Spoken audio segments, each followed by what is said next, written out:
Hi friends, എല്ലാവരും സുഖമായിട്ടിരിക്കുന്നു വിശ്വസിക്കുന്നു. എനിക്കിവിടെ സുഖം, സ്വസ്ഥം, സമാധാനം.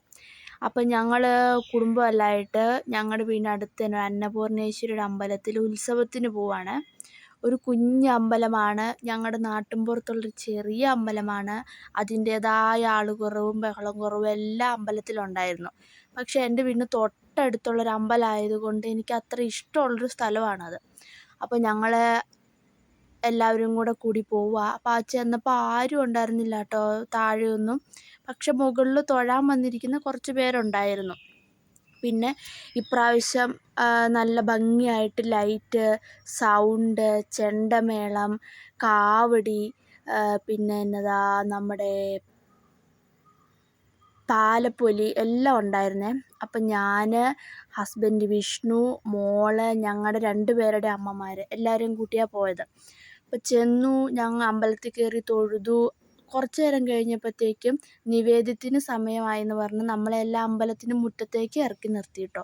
പിന്നെ ഇപ്രാവശ്യത്തെ നല്ല അടിപൊളി പരിപാടിയായിരുന്നു. മൊത്തം ലൈറ്റ്, നല്ല രസമുള്ള ഭംഗിയുള്ള കുഞ്ഞു കുഞ്ഞ് ലൈറ്റെല്ലാം കൊണ്ട് നിറച്ചിട്ടുണ്ടായിരുന്നു അമ്പലം. പിന്നെ അത്യാവശ്യം ആൾക്കാരും ഉണ്ടായിരുന്നു കേട്ടോ. കുറച്ച് നേരം കഴിഞ്ഞപ്പോൾ താലപ്പൊലിയൊക്കെ വരാറായപ്പോൾ അത് കാണാൻ വേണ്ടിയിട്ടൊക്കെ ഒത്തിരി പേര് വന്നിട്ടുണ്ടായിരുന്നു. എന്നാലും ഒരു ശകലം, ഒരു വലിയ പ്രശസ്തമായ അമ്പലത്തിലുള്ള പോലെ അത്രയൊന്നും ഇല്ലെങ്കിലും ഈ നാട്ടിലുള്ള അത്യാവശ്യം എല്ലാവരും തന്നെ ഉണ്ടായിരുന്നു. വന്നും പോയി നിന്നും കണ്ടു. പിന്നെ അന്നദാനം ഉണ്ടായിരുന്നു. ഞാൻ ഇവിടെ വന്നിട്ട് ഇപ്പോൾ 4 വർഷം. ഇതുവരെയായിട്ട് അവിടെ അന്നദാനം കൊടുക്കുന്നുള്ള കാര്യമൊന്നും എനിക്കറിയത്തില്ലായിരുന്നു, ഞാൻ കണ്ടിട്ടുമില്ല. പക്ഷേ ഇപ്രാവശ്യം അന്നദാനമൊക്കെ ഉണ്ടായിരുന്നു. അപ്പോൾ എല്ലാവരും തൊഴുതിട്ട് ഇവിടെ അമ്പലത്തിലേക്ക്, നമ്മുടെ വെള്ളത്തൂൽ ടൗണിൽ നിന്നാണ് താലപ്പൊലിയൊക്കെ വരുന്നത്. അപ്പോൾ അവിടെ നിന്ന് വരുന്ന താലപ്പൊലി കാണാൻ വേണ്ടിയിട്ട് ഒത്തിരി ചേച്ചിമാർ, വലിയ പ്രായമായവർ, അച്ഛന്മാർ, കുഞ്ഞു പിള്ളേരൊക്കെ ഉണ്ടായിരുന്നു. അപ്പോൾ നമുക്ക് നിവേദ്യത്തിന് സമയമായെന്ന് പറഞ്ഞ് നമ്മളെ ഇറക്കി പുറത്തേക്ക് നിർത്തി. അപ്പോൾ അമ്പലത്തിനകത്ത് ആരുമില്ല. പക്ഷെ എല്ലാവരും മുറ്റത്ത് വലിയൊരു ആൽമരമുണ്ട്. ആ ആൽമരത്തിന് ചുവട്ടിലായിട്ടും ആ അമ്പലപ്പറമ്പിൽ കൂടെ ആയിട്ട് എല്ലാവരും ഇരിപ്പുണ്ടായിരുന്നു. അപ്പോൾ വലിയ ചൂടും ഇല്ലാത്തത് കൊണ്ട് ആൾക്കാരെല്ലാം നല്ല സമാധാനമായിട്ട് അന്നദാനവും കഴിച്ച് ഞങ്ങളും കഴിച്ചു കേട്ടോ. എന്ന് വെച്ച് വലിയ സദ്യയൊന്നുമല്ല, ചോറ്, സാമ്പാർ, അവിയൽ, പപ്പടം, അച്ചാർ അത്ര ഉണ്ടായിരുന്നു. പക്ഷെ നമ്മൾ കഴിച്ചു, ശകലം കഴിച്ചുള്ളൂ. പക്ഷെ നമ്മൾ ശകലം കഴിച്ചിട്ടാണ് പോകുന്നത്. അന്നദാനം ആകുമ്പോൾ നമുക്ക് അത്ര ദൈവാധീനമുള്ളവർ, നമ്മൾ കഴിച്ചാൽ തന്നവർക്ക് വേണ്ടിയിട്ട് നന്ദിയും പറയണമെന്നല്ല. അപ്പോൾ ഞങ്ങൾ കുറച്ച് നേരം ശകലം എടുത്ത് കഴിച്ചു. കുറച്ച് എല്ലാവരുമായിട്ടിരുന്ന് കഴിച്ചിട്ട് ഞങ്ങൾ പോന്നു. പിന്നെ കുറച്ച് നേരം കഴിഞ്ഞപ്പോൾ ഗാനമേള പോലുള്ള ചെറിയ പരിപാടിയൊക്കെ ഉണ്ടായിരുന്നു. അപ്പോൾ അതിന് ഡാൻസ് കളിക്കാനൊക്കെ ആയിട്ട് കലാമണ്ഡലം എന്നാണ് പറഞ്ഞ കേട്ടെ, ഒരു ചേച്ചി ഒരു കൊച്ചിനെയും കൊണ്ടൊക്കെ വന്നിട്ടുണ്ടായിരുന്നു. കലാമണ്ഡലം ആതിര എന്നാണ് പറയണ കേട്ടത്. ആ ചേച്ചിയുടെ കുഞ്ഞാവയാണ് ആ കൃഷ്ണനായിട്ട് വന്നത്. ആ കൊച്ചിൻ്റെ കൂടെയൊക്കെ ഡാൻസൊക്കെ ഉണ്ടായിരുന്നു. പക്ഷെ നമ്മൾ താലപ്പൊലി വന്ന് എല്ലാം കഴിഞ്ഞതിന് ശേഷം സ്റ്റേജ് പരിപാടി തുടങ്ങുകയുള്ളൂ എന്ന് പറഞ്ഞതുകൊണ്ട് അവിടെ എങ്ങും ആരും ഉണ്ടായിരുന്നില്ല. ഞങ്ങൾ ആദ്യം പോയി സീറ്റ് പിടിക്കാൻ പോയിട്ട്. പക്ഷേ കുറച്ച് നേരം കഴിഞ്ഞപ്പോൾ കസേരയൊക്കെ അടുക്കിയിട്ടപ്പോൾ ആൾക്കാർ പയ്യെ വരുന്നുണ്ടായിരുന്നു. അപ്പോഴത്തേക്കും താലപ്പൊലി വന്നു കേട്ടോ. ഒത്തിരി ചേച്ചിമാരുണ്ടായിരുന്നു. നല്ല ഭംഗിയായിട്ട് അവർ നല്ല രസമായിട്ട് നടന്നു വരും. നമുക്ക് റോട്ടിൽ കൂടെ ഇങ്ങനെ, അമ്പലം മുകളിലായതുകൊണ്ട് റോട്ടിൽ കൂടെ നമുക്ക് കാണാൻ പറ്റും. ഇങ്ങനെ ദീപങ്ങൾ മാത്രം നടന്നു വരുന്ന പോലെ നമുക്ക് തോന്നും. അടുത്ത് വന്നപ്പോഴാണ് ഇതെല്ലാം നമ്മുടെ കൂട്ടുകാർ ചേച്ചിമാരാണ്, നമുക്ക് അറിയാവുന്നവരാണ്, എല്ലാം നമ്മുടെ ആൾക്കാരായിരുന്നു. പക്ഷെ നമുക്ക് ആ റോട്ടിൽ നിന്ന് നോക്കുമ്പോൾ ദീപങ്ങൾ നടന്നു വരുന്ന പോലെ തോന്നുകയുള്ളൂ. പക്ഷെ അതും രസമുണ്ടായിരുന്നു. ഒത്തിരി ചേച്ചിമാരുണ്ടായിരുന്നു. പിന്നെ കാവടി, പിന്നെ ഒരു കഥകളിയും, ഒരു കാളിയുടെ രൂപവും, അങ്ങനെ ഒരു വലിയ ബൊമ്മ, അതിനകത്ത് മനുഷ്യനാണെന്നൊക്കെ ആയിട്ട് ഞാൻ കാല് കണ്ടപ്പോഴാണ് എനിക്ക് മനസ്സിലായത് അതൊരു ബൊമ്മയായിരുന്നു. ആ ബൊമ്മ 2 എണ്ണം ഉണ്ടായിരുന്നു. പിന്നെ ഒരു 2 ഐസ്ക്രീം കട, ഒരു മറ്റേ ഈ കളിപ്പാട്ടങ്ങൾ അങ്ങനെയുള്ള സാധനം വിൽക്കുന്ന ഒരു കട, പിന്നെ ഒരു പലഹാരക്കട. ഇത്രയും 3 കടകളേ ഉണ്ടായിരുന്നുള്ളൂ.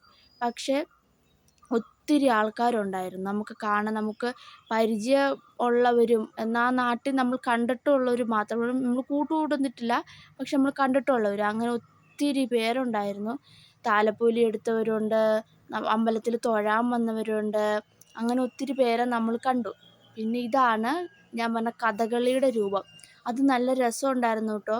പിന്നെ ഒരു കാളിയുടെ ഒരു രൂപം കൂടി ഉണ്ടായിരുന്നു.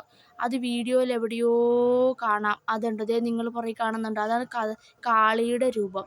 ഈ 2 രൂപങ്ങളാണ് അവിടെ ഉണ്ടായിരുന്നത്. വേറെ രൂപമൊന്നും ഉണ്ടായിരുന്നില്ല, ഈ 2 എണ്ണം. പക്ഷെ അത് കണ്ടോ, നല്ല രസമുണ്ട്. ഒരാളത് ചുമന്നുകൊണ്ട് നടക്കുക. അപ്പം അതിന് നല്ല വെയിറ്റ് ഉണ്ടാവുമായിരിക്കുമെന്ന് വിചാരിക്കുന്നു. അത് വെയിറ്റ് ഇല്ലയോ അറിയത്തില്ല കേട്ടോ. അതും കാണാൻ നല്ല രസമുണ്ടായിരുന്നു. പിന്നെ കാവടിയുടെ പരിപാടികളായിരുന്നു. അവർ ചേട്ടന്മാർ നല്ല അനശ്വര എന്ന് പേരുള്ള ഒരു ട്രൂപ്പുകാരായിരുന്നു അവർ. അത് നല്ല രസമുള്ള പരിപാടിയായിരുന്നു. കുറച്ച് നേരം കഴിയുമ്പോൾ ചെണ്ടമേളം കൂടി ആവുമ്പോൾ നല്ല ഭംഗിയിൽ അവർ കൊട്ടി അർമാദിക്ക് നമുക്ക് കാണാൻ പറ്റും. ഞങ്ങൾ ആ സ്റ്റെപ്പേലിരിക്കുന്നതുകൊണ്ട് ഞങ്ങൾക്ക് നല്ല ഭംഗിയായിട്ട് മുകളിലിരുന്ന് കാണാം. അപ്പോൾ ചെണ്ടമേളം വലിയ ട്രൂപ്പിൻ്റെ ഒന്നുമല്ല, ഈ വെള്ളത്തൂൽ പരിസരത്ത് തന്നെയുള്ളൊരു ചെറിയ ട്രൂപ്പായിരുന്നു. അത്യാവശ്യം പ്രായമുള്ള ആൾക്കാരാണ് കൂട്ടുന്നത്. അതിൻ്റേതായ ഒരു മേളം അതിനുണ്ടായിരുന്നു. പിന്നെ അവർ നല്ല ചെണ്ടമേളത്തിനനുസരിച്ച് നല്ല ഭംഗിയിൽ അവർ കാവടി കളിച്ചു. നല്ല ഭംഗിയുണ്ടായിരുന്നു. ആ കാവടിക്കകത്തുനിന്ന് ഒരു തരം പേപ്പർ, ടിഷ്യൂ പേപ്പർ പോലത്തെ കളർ പേപ്പറുകൾ ഇങ്ങനെ നിറച്ചിട്ട് തുള്ളുമ്പോൾ അതിങ്ങനെ തെറിച്ച് തെറിച്ച് വരും. അപ്പോൾ അതും കാണാൻ നല്ല രസമുണ്ടായിരുന്നു. പെട്ടെന്ന് നമുക്കത് എന്താണെന്ന് മനസ്സിലാവില്ല. കുറച്ച് നേരം കഴിഞ്ഞ് സൂക്ഷിച്ച് നോക്കുമ്പോഴാണ് അതിനകത്ത് അവരിങ്ങനെ കുത്തി നിറച്ച് വെച്ചിരിക്കുമായിരുന്നു കാവടിക്കകത്ത്. അപ്പോൾ അതും കാണാൻ നല്ല ഭംഗിയുണ്ടായിരുന്നു. നമ്മൾ ഇത്രയൊന്നും പ്രതീക്ഷ അല്ല പോയത്. അമ്പലത്തിൽ പോകുന്നു, തൊഴുന്നു, താലപ്പൊലി കാണുന്നു, നമ്മൾ തിരിച്ചു വരുന്നു. ഐസ്ക്രീം വണ്ടി ഉണ്ടെങ്കിൽ 2 ഐസ്ക്രീം മേടിച്ച് തിന്നുന്നു എന്നോർത്താണ് നമ്മൾ പോകുന്നത്. പക്ഷെ നമുക്കൊരുമാതിരി ലോട്ടറി അടിച്ച പോലെയായിരുന്നു. ഒത്തിരി പരിപാടികൾ, ഡാൻസ്, ഈ കാവടി, ഈ രൂപങ്ങൾ, നമ്മുടെ കൂട്ടുകാരി ചേച്ചിമാർ ഒത്തിരി പേരെ കാണാൻ പറ്റി. പിന്നെ വേറൊരു പറയേണ്ട കാര്യം, ഈ പോയപ്പോഴൊന്നും എൻ്റെ മോൾക്ക് വേറെ പ്രശ്നങ്ങളൊന്നും ഇല്ലായിരുന്നു. അവൾ സമാധാനമായിട്ട് എൻ്റെ കൂടെ ഇരുന്ന് പരിപാടി കണ്ടു, അമ്പലത്തിൽ കയറി തൊഴാൻ വന്നു, ചെണ്ടകൊട്ടിനോട് തുള്ളാൻ പോയി, ഫുഡ് ഞാൻ കൊടുത്തത് മുഴുവൻ കഴിച്ചു. വലിയ വഴക്കൊന്നുമില്ലായിരുന്നു. അപ്പോൾ ആ പരിപാടി എല്ലാം കഴിഞ്ഞ് ഞങ്ങൾ കുറച്ച് ഫോട്ടോസും എടുത്ത് പോരാം എന്നിങ്ങനെ ആലോചിച്ചുകൊണ്ടിരിക്കുകയാണ്. പിന്നെ മോൾ അവിടെ സമാധാനമായിട്ട് കുറച്ച് നേരം ഇരിക്കണം, പിന്നെ ഞങ്ങളിരുത്തി.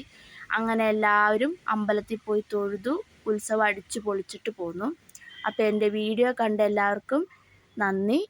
എല്ലാവരും കണ്ട് സപ്പോർട്ട് ചെയ്യണം. എന്തെങ്കിലും തെറ്റുകുറ്റമുണ്ടെങ്കിൽ എന്നോട് പറഞ്ഞു തരണം. അപ്പോൾ എൻ്റെ ഈ ചാനൽ സബ്സ്ക്രൈബ് ചെയ്ത് എല്ലാവരും സഹായിക്കുകയും ചെയ്യണം. താങ്ക്